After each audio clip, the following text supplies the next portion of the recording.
ہیں، اس لیے حج میں جانے کا چلن بہت کم تھا۔ ایسے وقت میں سید احمد شہید رحمۃ اللہ علیہ نے ایک قافلہ بنائے۔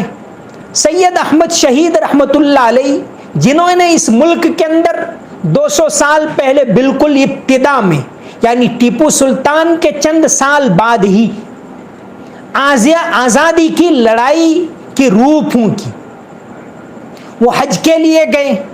انہوں نے دیکھا کہ ملک کے اندر لوگ حج کے لیے جاتے نہیں ہیں، تو وہ سب سے پہلے نکلے پنجاب سے اور کلکتہ گئے۔ انہوں نے حج کا سفر کلکتہ سے کیا، کلکتہ سے جدہ گئے تھے، اور واپسی میں جب آئے تو جدہ سے ممبئی آئے آپ۔ تو انہوں نے اپنی پوری حج کی روداد لکھی ہے، اپنی آپ بیتی جو لکھی ہے کاروان حرم میں چھپی، بہت دلچسپ باتیں۔ جہاز میں حج کے لیے گئے، کلکتہ سے کئی مہینے لگے تھے۔ اس زمانے میں انہوں نے لکھا ہے کہ کلکتہ سے جدہ جانے کا کرایہ 20 روپے تھا، اور واپسی میں جب جدہ سے ممبئی آئے تو 15 روپے لگے۔ 693 لوگوں کو لے کر حج میں گئے، کیونکہ انہوں نے یہ طے کیا تھا کہ اس ملک کے لوگوں کے اندر حج کا عشق بیدار کرنا ہے، نئے سرے سے حج کو زندہ کرنا ہے، نئے سرے سے لوگ اللہ کے گھر کی زیارت کریں، وہاں جائیں، وہاں کا طواف کریں، وہاں اللہ سے مانگیں، اس بات کو زندہ کرنا ہے۔ تو تحریک چلائی اور 693 لوگوں کو لے کر آپ کلکتہ سے حج کے لیے روانہ ہوئے۔ کل 11 جہاز کیے تھے انہوں نے، 11 جہاز کلکتہ سے کرائے پر لیے، 693 آدمی تھے اور یہاں سے نکلے۔ الگ الگ جہازوں کے الگ الگ نام ہوتے تھے، 11 کے الگ الگ نام تھے۔ اس میں سے حضرت سید احمد شہید رحمۃ اللہ علیہ دریا بقی نام کے جہاز میں بیٹھے تھے۔ اب آپ دیکھیے حج کا سفر آج تو کتنا آسان ہے، اس زمانے میں کتنا مشکل ہوگا۔ اس ایک جہاز کے اندر جس میں وہ بیٹھے، چونکہ کب پہنچیں گے کچھ پتہ نہیں، سمندر میں طوفان ہوگا کیا ہوگا کچھ پتہ نہیں، زندہ واپس آئیں گے نہیں آئیں گے کچھ پتہ نہیں، بڑا مشکل سفر ہوتا تھا۔ تو جس جہاز میں وہ بیٹھے تھے اس کے بارے میں ہی اگر بات کریں تو اس ایک جہاز کے اندر انہوں نے 400 بوریے چاول کے لیے تھے، 60 بوریے دال کے اور 10 بوریے آٹے کی۔ کیا حالت ہوگی اس زمانے میں، اور نکلے۔ کئی ماہ کے سفر کے بعد آپ 30 شعبان کو 1821 کے اندر 30 شعبان کو مکہ مکرمہ پہنچے۔ مکہ پہنچے، اس کے بعد ان کے دل کی کیا کیفیت تھی اس کو بہت خوبصورت انداز میں بیان کیا ہے۔ بہرحال وہاں پہنچنے کے بعد رمضان کا مہینہ انہوں نے وہاں گزارا، بلکہ 2 رمضان انہوں نے وہاں گزارے۔ اس زمانے میں حج کے لیے لوگ جاتے تھے تو 2 سال لگ جاتے تھے، تو حضرت نے 2 رمضان گزارے، 30 شعبان کو پہنچے۔ اب طواف کرنے کے بعد وہاں رمضان کے حالات وہ بیان کرتے ہیں، کیسی حالت ہوگی اس زمانے میں۔ حضرت بیان کرتے ہیں، چونکہ نہ تو ابھی مائک کا زمانہ تھا نہ لائٹ کا زمانہ تھا، جب سحری کا وقت ختم ہونے کے قریب ہوتا تھا تو اس وقت حرم شریف کے اندر 7 مینار تھے، 7 پر ایک آدمی چڑھ جاتا تھا، اور لکھتے ہیں کہ 7 بلند آواز سے اعلان کرتے تھے، جب تہجد کا وقت اور سحری کا وقت ختم ہوتا تھا اس وقت بھی، اور جب سحری کا وقت ختم ہوتا تھا تب بھی اعلان کرتے تھے۔ 7 لوگ زور سے اعلان کرتے تھے، اس کے بعد وہ اعلان سنائی دیتا تھا جبل ابو قبیس پر، جو وہاں ایک پہاڑ ہیں آج بھی بہت اونچائی پر موجود ہے، وہاں سنائی دیتا تھا۔ جبل ابو قبیس پر سے پھر ایک آدمی جو کھڑا رہتا تھا وہ بلند آواز سے پکارتا تھا، آج تو ہم مائک میں کہہ دیتے ہیں اور موبائل بھی ہے اور ہر چیز کی فیسلٹی. اس زمانے میں لوگ کتنی مشکل کے باوجود کس طرح عشق کے ساتھ یہ مہینہ گزارتے تھے.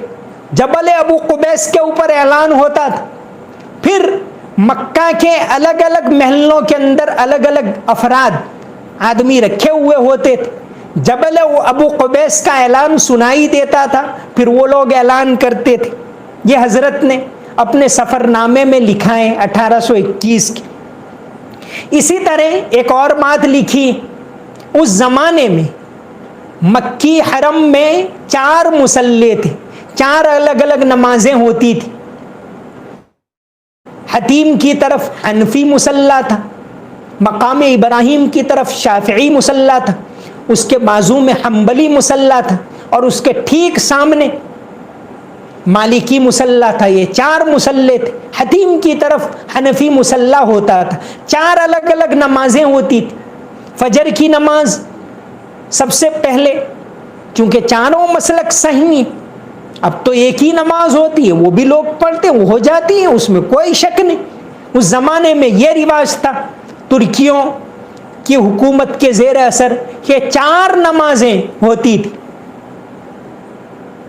فجر میں سب سے پہلے شافعی نماز ہوتی تھی اور حنفی نماز سب سے آخر میں ہوتی, اور باقی چاروں وقت میں حنفی نماز سب سے پہلے ہوتی. نماز اللہ کی ایک اہم عبادت ہے, ساری دنیا کے لوگوں کے اوپر فرض ہیں, تمام مسلمانوں کے اوپر فرض ہیں. جو چھوٹے موٹے اختلافات ہیں وہ دین کا ایک حصہ ہیں, لیکن نماز اپنی جگہ پر نماز ہے. تو یہ ایک بات لکھی. دوسری ایک بات انہوں نے لکھی ہے, اس زمانے میں کوئی لائٹ کا انتظام نہیں تھا, بڑے بڑے چراغ جلاتے تھے. لکھتے ہیں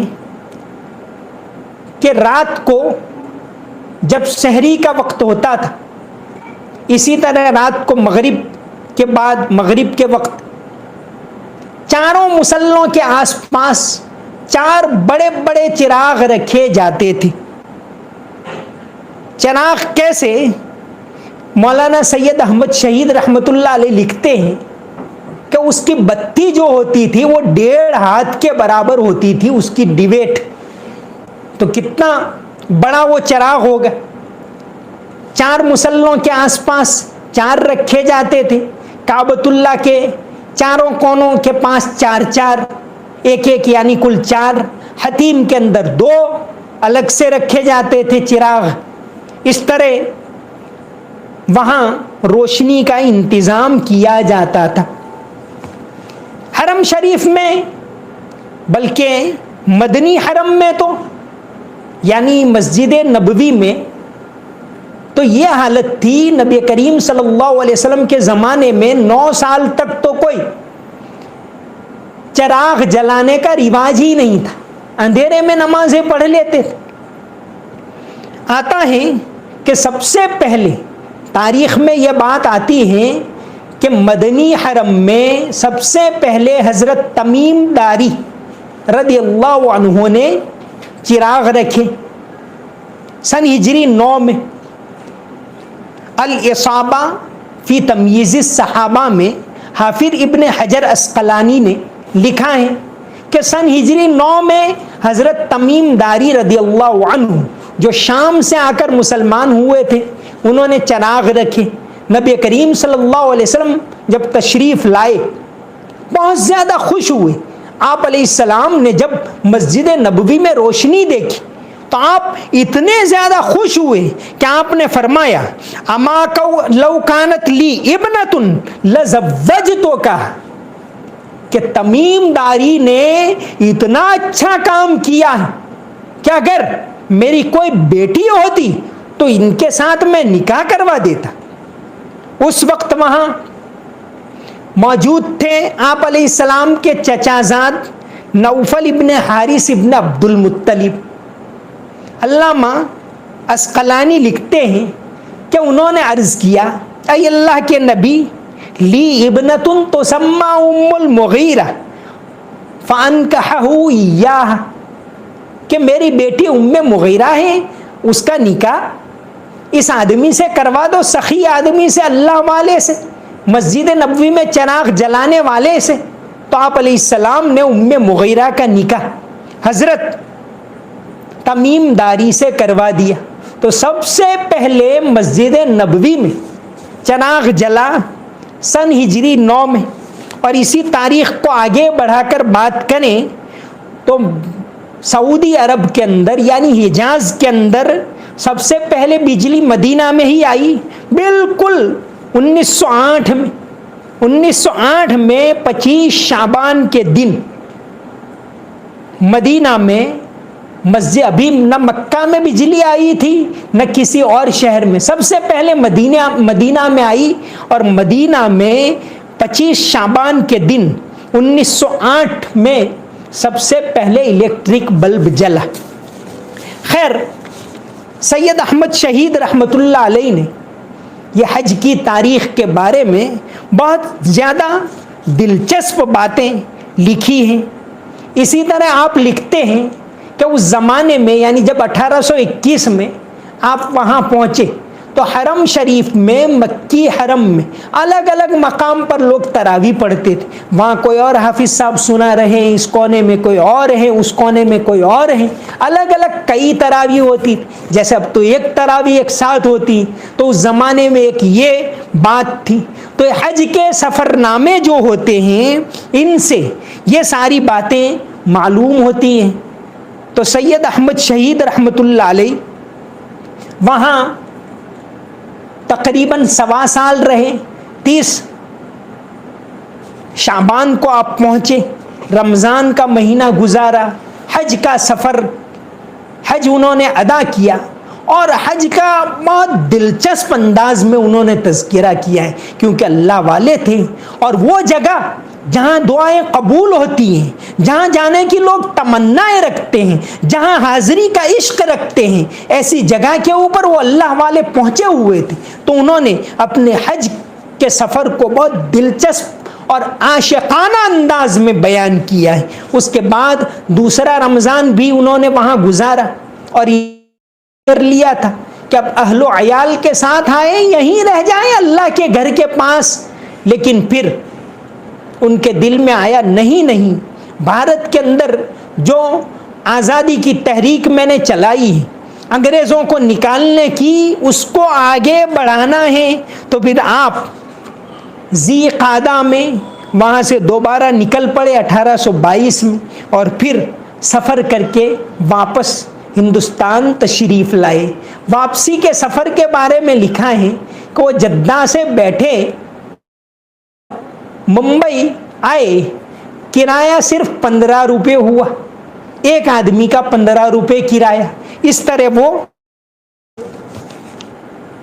اس زمان